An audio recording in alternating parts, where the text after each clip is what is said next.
ಕಾವೇರಿಯಿಂದ ನೀರು ಹರಿಸೋದಕ್ಕೆ 4.56 TMC ಆಗಲೇ ನಿನ್ನೆಯ ದಿನ ದೆಹಲಿಯಲ್ಲಿ ನಡೆದಂಥ ಕಾವೇರಿ ನೀರಿನ ನಿರ್ವಹಣಾ ಸಮಿತಿ ಏನಿದೆ ಅವರು ಕೊಟ್ಟಿರ್ತಕ್ಕಂಥ ಒಂದು ಆದೇಶ ಏನಿದೆ ಅದು ಒಂದು ಕಡೆ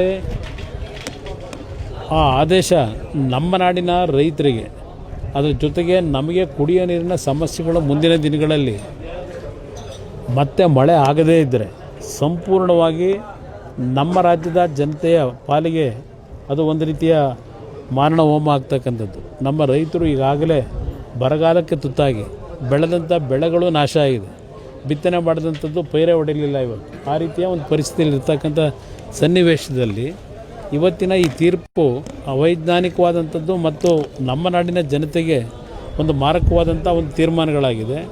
ಇದರ ವಿರುದ್ಧ ಇವತ್ತು ನಾವು ಒಗ್ಗಟ್ಟಿನಿಂದ ಹೋರಾಟ ಮಾಡಬೇಕಾಗ್ತದೆ. ಈಗಾಗಲೇ ಆ ಭಾಗದ ರೈತ ಮುಖಂಡರುಗಳು ಹಲವಾರು ಕನ್ನಡ ಸಂಘ ಸಂಸ್ಥೆಗಳು ಸಹ ಹೋರಾಟಕ್ಕೆ ಈಗಾಗಲೇ ಕರೆಯನ್ನು ಕೊಟ್ಟಿದ್ದಾರೆ.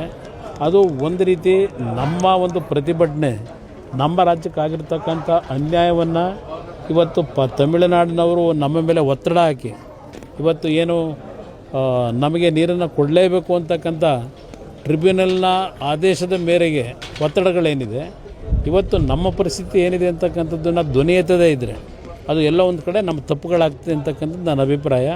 ಇದರಲ್ಲಿ ಎಲ್ಲರೂ ಒಗ್ಗಟ್ಟಿನಿಂದ ಹೋರಾಟ ಮಾಡಬೇಕು ಅನ್ನೋದು ನಾನು ಅಭಿಪ್ರಾಯ ವ್ಯಕ್ತಪಡಿಸ್ತೀನಿ. ಇಲ್ಲಿ ವಾದಕ್ಕಿಂತ ಹೆಚ್ಚಾಗಿ ಕಳೆದ ಬಾರಿ 3 ಬಾರಿ KRSನ ಡ್ಯಾಮ್ ತುಂಬಿದಂಥದ್ದು, ನಮ್ಮ ಕಾವೇರಿ ಕಣಿವೆ ಭಾಗದಲ್ಲಿ 3 ಬಾರಿ ನಮ್ಮ ಜಲಾಶಯಗಳು ತುಂಬಿದಂಥದ್ದೇನಿದೆ. ಆ ಸಂದರ್ಭದಲ್ಲಿ ಆ ಒಂದು ನೀರನ್ನು ನಮ್ಮ ರಾಜ್ಯದಲ್ಲಿ ನಮ್ಮ ಭಾಗದಲ್ಲಿರ್ತಕ್ಕಂಥ ಕೆರೆಕಟ್ಟೆಗಳನ್ನು ತುಂಬಿಸ್ತಕ್ಕಂಥದ್ದಕ್ಕೆ ಸ್ವಲ್ಪ ಮೊದಲೇ ನಾವು ಪ್ರಿಕಾಷನರಿ ಮೆಜರ್ಸ್ ತಗೊಂಡು ನಮ್ಮ ನೀರಾವರಿಯ ಇಲಾಖೆ ಅಧಿಕಾರಿಗಳು ಸರಿಯಾದ ರೀತಿ ಕ್ರಮ ವಹಿಸಿದರೆ, ಸರ್ಕಾರ ಕ್ರಮ ವಹಿಸಿದರೆ ಇನ್ನೂ ಕೆರೆಕಟ್ಟೆಗಳಲ್ಲಿ ನೀರನ್ನು ಇಟ್ಕೊಳ್ಳಿಕ್ಕೆ ಅವಕಾಶಗಳಿತ್ತು. ಆ ನಿಟ್ಟಿನಲ್ಲಿ ನಾವಿವತ್ತು ನಮ್ಮ ಕೆರೆಕಟ್ಟೆಗಳಿಗೆ ನೀರನ್ನು ತುಂಬಿಸ್ತಕ್ಕಂಥದ್ದನ್ನು ಯಾವ ಒಂದು ನೇಚರ್ ನಮಗೆ ಬೆಂಬಲ ಕೊಡ್ತಕ್ಕಂಥ ಸನ್ನಿವೇಶಗಳಲ್ಲಿ ಅದು ಸಮುದ್ರಕ್ಕೆ ನೀರು ಹೋಗದೇ ಇರತಕ್ಕಂಥ ರೀತಿಯಲ್ಲಿ ನಾವು ನಮ್ಮ ಕಾರ್ಯಕ್ರಮಗಳನ್ನು ಹಾಕೊಳ್ಳದೇ ಇದ್ದರೆ ಇಂಥ ಒಂದು ಪರಿಸ್ಥಿತಿಗಳಲ್ಲಿ ನಾವು ಕೆಟ್ಟ ಒಂದು ವಾತಾವರಣ ನಮ್ಮ ರಾಜ್ಯದ ರೈತರ ಬದುಕು ಮತ್ತು ನಮ್ಮ ನಾಡಿನ ನಾಗರಿಕರಿಗೆ ಕುಡಿಯೋ ನೀರನ್ನು ಕೊಡಲಿಕ್ಕೂ ಇವತ್ತು ಸಮಸ್ಯೆಗಳನ್ನು ಎದುರಿಸ್ತಕ್ಕಂಥದ್ದು ಈಗ ಕಾಣ್ತಾ ಇದ್ದೇವೆ.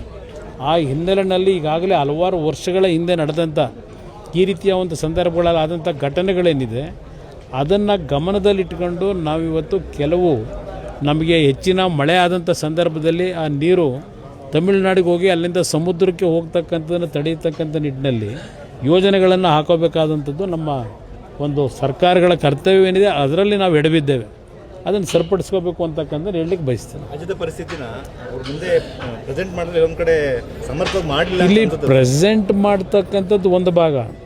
ಈಗ ನಮ್ಮ ಅಧಿಕಾರಿಗಳು ಇಲ್ಲ ನಮ್ಮ ವಕೀಲರುಗಳು ಪ್ರೆಸೆಂಟ್ ಮಾಡಲಿಲ್ಲ ಅಂತಕ್ಕಂಥದ್ದು ನಾನು ಹೇಳಲಿಕ್ಕೆ ಹೋಗೋದಿಲ್ಲ. ಆದರೆ ನಾನು ಏನು ಹೇಳ್ತಾ ಇದ್ದೇನೆ, ನಮಗೆ 10 ವರ್ಷದಲ್ಲಿ 5 ವರ್ಷ 6 ವರ್ಷ ಒಳ್ಳೆಯ ಮಳೆ ಆಗ್ತದೆ, ಒಂದು 3-4 ವರ್ಷ ಈ ರೀತಿಯ ಪರಿಸ್ಥಿತಿಗಳನ್ನು ಎದುರಿಸ್ತೀವಿ.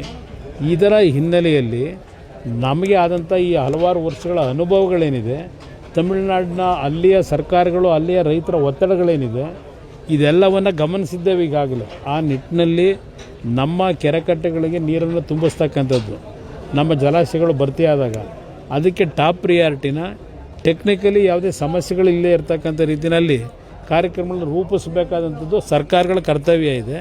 ಅದರಲ್ಲಿ ನಾವು ಸ್ವಲ್ಪ ಎಡವಿದ್ದೇವೆ ಅಂತಕ್ಕಂಥದ್ದು ಹೇಳಲಿಕ್ಕೆ ಬಯಸ್ತೀವಿ. ನಿಮ್ಮ ಅನುಭವದಲ್ಲಿ ಸರ್ ಈಗ ನೀರು ಬಿಡದಲ್ಲೇ ಮೇಲ್ಮನೆ ಹೋಗ್ಲಿಕ್ಕೆ ಅವಕಾಶಗಳಿದಾವೆ, ಕಾನೂನು ರೀತಿಯಲ್ಲಿ ನೋಡಿದ್ರೆ ಹೇಗೆ ಸರ್? ಇಲ್ಲ, ಕಷ್ಟ ಇದೆ. ಇವತ್ತು ನಾವು ಪ್ರಜಾಪ್ರಭುತ್ವದ ಈ ಒಂದು ಭಾರತದ ಚೌಕ ಇದೆ ವ್ಯವಸ್ಥೆಯಲ್ಲೇ ಇದ್ದೇವೆ.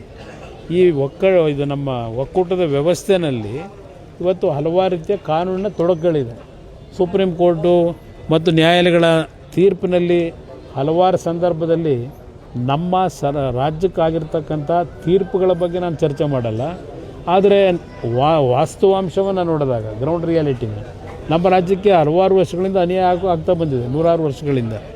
ಇದನ್ನು ನಾವು ಬರೀ ಟೀಕೆಗೆ ಆಸ್ಪದ ಕೊಡದೆ ನಾವು ಸರ್ಕಾರಗಳನ್ನು ನಡೆಸಬೇಕಾದ್ರೆ ಇದನ್ನು ಯಾವ ರೀತಿ ಗ್ರೌಂಡ್ ರಿಯಾಲಿಟಿನಲ್ಲಿ ಸರಿಪಡಿಸ್ಕೊಳ್ಳಿಕ್ಕೆ ಇಂಥ ಒಂದು ಬರಗಾಲಗಳು ಬಂದಾಗ, ನೀರಿನ ಸಮಸ್ಯೆ ಬಂದಾಗ ಅದನ್ನು ನಮ್ಮ ರೈತರು ನಮ್ಮ ನಾಡಿನ ಜನತೆಗೆ ಅನಾನುಕೂಲಗಳಾಗದೇ ಇರತಕ್ಕಂಥ ರೀತಿಯಲ್ಲಿ ಯಾವ ರೀತಿ within the purview of our legal ಇದೇನಿದೆ ಆ ಹಿನ್ನೆಲೆಯಲ್ಲಿ ನಾವು ಕ್ರಮಗಳನ್ನು ತೆಗೆದುಕೋಬೇಕು ಅನ್ನೋದು ನಾನು ಈ ಸರ್ಕಾರದ ಮೇಲೆ ಒತ್ತಾಯ ಹಾಕ್ಲಿಕ್ಕೆ ಬಯಸ್ತೀನಿ.